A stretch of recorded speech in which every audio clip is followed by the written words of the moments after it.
So guys देख्न सक्नुहुन्छ मामाले के यो जडीबुटी हो भनेर सम्हाल्नु भएको छ। यसले विशेष गरी के काम गर्छ त्यो सोध्न जाँदैछु म। विशेष गरी सुन्नु होला तपाईहरुले, सुनेर सल्लाह सुझाव प्रतिक्रिया दिनु होला तपाईहरुले।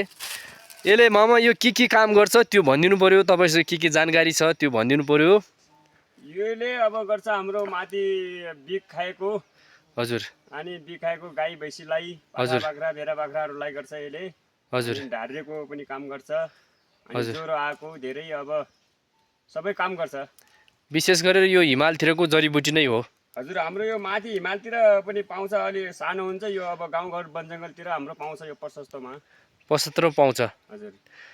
अनि यसले अरु अरु त काम त के गर्छ ल भनिदिनु पर्यो। पुरै यति नै हो कि अरु विशेष कामहरु केही छ? अरु अनि भनौँ यो ढाडिया हगाउने पताउने छिराउने जस्ता सबै हुन्छ नि। हजुर हजुर। अब होल्याउँछ यसले। होल्याउँछ विशेष गरी। त्यो ज्वरो आएको, ज्वरो आएको। अनि अब अरु के खरपात लागेको पनि काम गर्छ। खरपात लागेको अनि अयार सयार खाएको सबै हुन्छ नि त तिनी।